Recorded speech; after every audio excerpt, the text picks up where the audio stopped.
გამარჯობოთ. რამდენიმე წლის წინ ინტერნეტში შემხვდა ერთი ვიდეო, რომელიც ეხებოდა სამი მსოფლიო ომის გეგმას.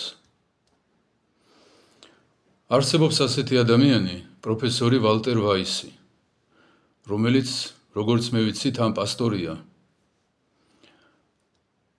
ბრიტანეთის ხელნაწერთა მუზეუმში ამ ადამიანს უპოვია ესეთი დოკუმენტი, რომლის თანახმადაც 1871 წელს შოტლანდიაში ყოფილა მასონთა დიდი შეკრება, სადაც დაუმტკიცებიათ მომავალი სამი მსოფლიო ომის პროვოცირებით ერთიანი მსოფლიო სახელმწიფოს შექმნის იდეა და მომზადება კაცობრიობისა თავისი მესიის მისაღებად. ეს ვიდეო ჩემ არხზე არის ატვირთული, ჰქვია მესამე მსოფლიო ომი. შეგიძლიათ მოძებნოთ, თვითონ ამ ადამიანს მოусმინოთ. მოკლე შინაარსი ასეთია. პირველი მსოფლიო ომით უნდა ჩამოვაგდოთო მეფე რუსეთში, რადგან ის მართლმადიდებლობის დამხმარეა და შევქმნათო ათეისტური სახელმწიფო. მეორე მსოფლიო ომით ათეისტური რუსეთი და გერმანია დავაჯახოთ ერთმანეთს და შევქმნათ ერთიანი სახელმწიფო ევროპაში. მესამე მსოფლიო ომი უნდა მოხდესო ისრაელს და ზოგადად დასავლურ სამყაროს შორის და ირანსა და ზოგადად ისლამურ სახელმწიფოებს შორის.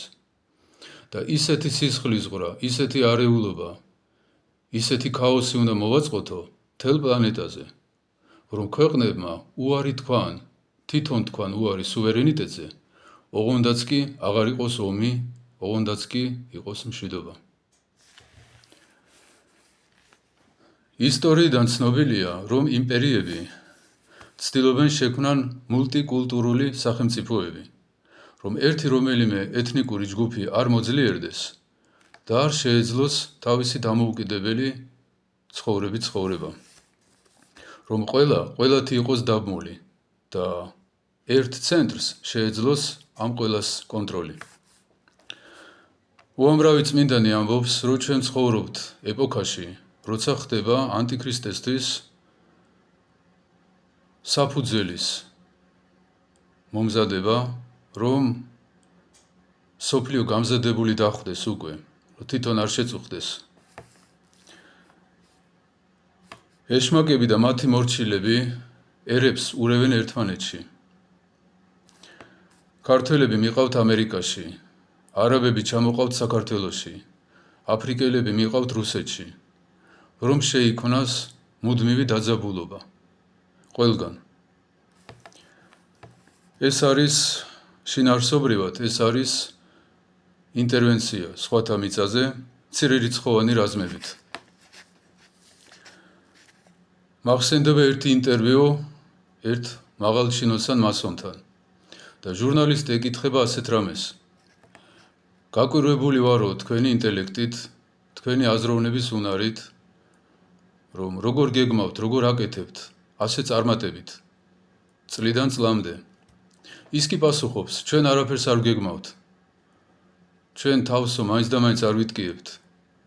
ჩვენ ვატარებთ ჩვენს რიტუალებს, ჩვენს მსახურებებს და შემდეგო მოდიანო უზენაესი არსებები, ასე უწოდა მან, და გვაძლევენო გამზადებულ ინსტრუქციებს, რომ ესა და ეს კაცი დანიშნეთ ამა და ამ თანამდებობაზე, ამდენი და ამდენი ფული ჩადეთ ამა და ამ საქმეში და ასე შემდეგ. და მერეო ჩვენ რა თქმა უნდა მას ვაკეთებთ და მერე თვითონ ის სულები, ეს უზენაესი არსებები გვეხმარებიანო ჩვენო ამის გაკეთებაში. ისინიც გვეხმარებიანო. მარტო ჩვენ არ მოქმედებთ. ღმერთმა კაცობრიობა ერებად დაყო და მისცა ყველა ერს თავისი მიწა სამოსახლოდ, რომ ერთი ერის ავადმყოფობები მეორეს არ გადაზდებოდა და კაცობრიობა ბოროტებაში ერთიანი არ ყოფილიყო. ეშმაკები და მათი მორჩილები ცდილობენ ესეც მოშალონ, რომ მომავალ ანტიქრისტეს სახელმწიფოში არც ქართველი იყოს, არც არაბი, არც რუსი და არც გერმანელი. ყველა გადარეული, გადაზელილი იყოს ერთმანეთში. ხდება ადამიანთა მიპატიჟება სხვა ქვეყნებში. მიპატიჟება ეს ძალიან რბილად არის ნათქვამი. აი გუშინ წინ გავიგე ასეთი ამბავი, რომ 4 ცოლიან კაცს საფრანგეთში, რომელსაც 8 თუ 9 შვილი ყავს, აჩუქეს სახლი და დაუნიშნეს 1000 евро პლუს პენსია, რომ მოდი და იცხოვრე. ეს ნამდვილად მიპატიჟებაზე მეტია. ასე იქმნება დაძაბულობა ადგილობრივ მოსახლეობასა და ინტერვენტებს შორის. ამას უნდა მოყვეს შემდეგ ეროვნული მტრობის გაღვივება, რელიგიური აუტანლობა, შემდეგ მასობრივი არეულობები და შემდეგ უკვე სიცხლისღვრა.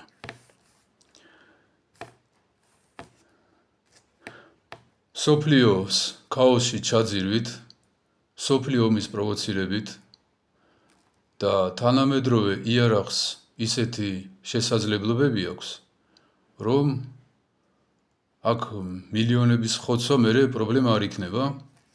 ამის შემდეგ უნდა გამოჩნდეს მათი მესია, გულდათუთქული ვიღაცა სუპერ მშვიდობის მყოფელი, რომელიც ყველასთან შეარიგებს, შექმნის ერთიან რელიგიას, ერთიან სახელმწიფოს, ერთიან ეკონომიკას.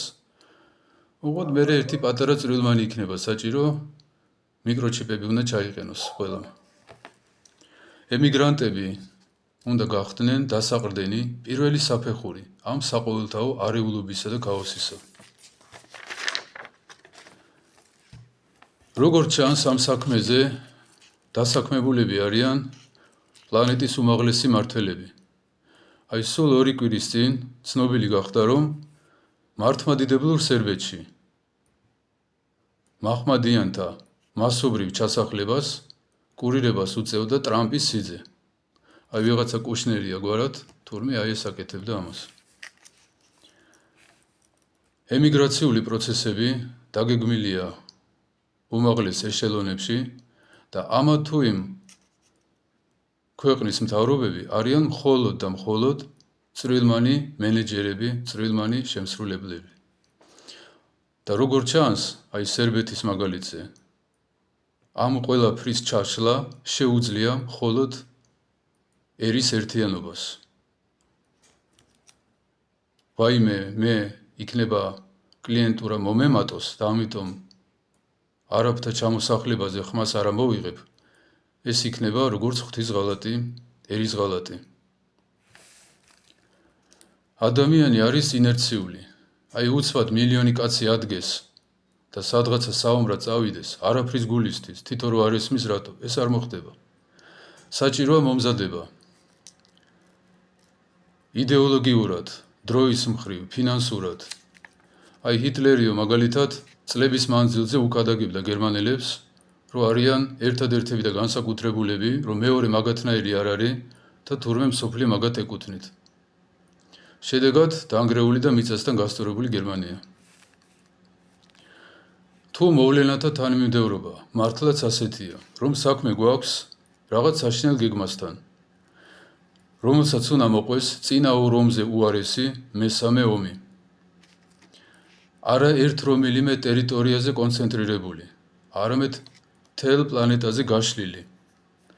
როცა სოფელი სოფელს ვეღარ ენდობა და ქალაქებია შუაზე გაყოფილი და ასე შემდეგ.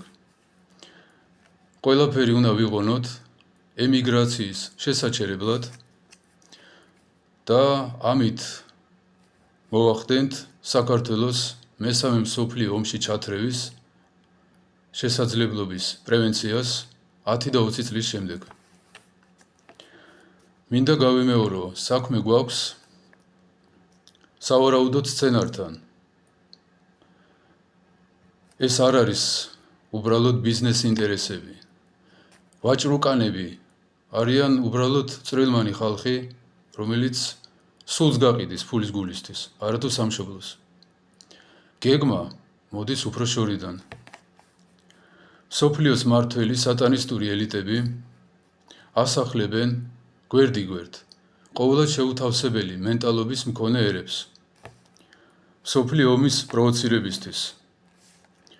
მსოფლიოს ძირავენ ქაოსში, დაპირისპირებაში, სისხლისღვრაში და შემდეგ სცენაზე გამოჰყავთ თავისი მესია. ეფრემ ასურს უწერია, დიდი არეულობის შემდეგ გამოჩნდებო ანტიქრისტე, როგორც მშვიდობის მყოფელი და ყველა ჭკუანაკლული, გულდათუთქული, ღმერთის სწავლება, რომ მორალური რაღაცა კანონები გონია, აი ეკლესიებს ეძახიან ხოლმე კულტურის ძეგლებს, ღვთის სახლად ვერ აღიქვავენ, აი ესეთებიო ყველა იმასთან გაიქცევიან. ზოგადად მიგრაციის ხელშეწყობა უნდა განიხილებოდეს როგორც სახელმწიფოს ღალატი. ერთა შორის სიძულვილის გაღვივების მცდელობა, რადგან არსად არავის და არასდროს არ მოსწონს, როცა მიდიან და უსახლდებიან. გინდა ეს საკუთარი ბინა იყოს, გინდა საკუთარი ქვეყანა.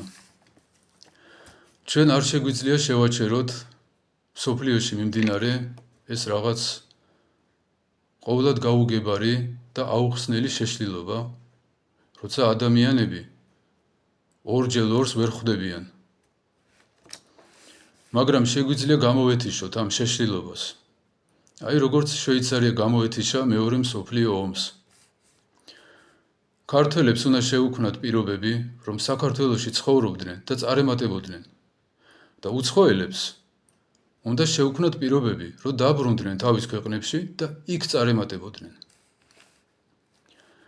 მიგრაციის ჩაშლით უნდა ჩავშალოთ 10 და 20 წლის შემდეგ საქართველოს ჩათრევა მსოფლიო ომში და შემდეგ რაღაც მსოფლიო ფედერაციაში, იმიტომ რომ თუ მაღაზიაში საჭმელი არ იქნა და ქუჩაში პოლიცია არ იქნა, მაშინ საქართველოში ბევრი გამოჩნდება ისეთი, ვინც ყველაფერზე თანახმა იქნება, ოღონდაც კი თავისი ტყავი გადაირჩინოს.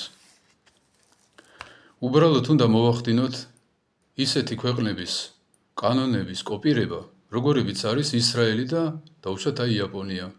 კიდე იქნება ასეთები, მე არ ვიცი. მიწა არ იყიდება, მოქალაქეობები არ რიგდება. ღმერთმა გაგახაროთ.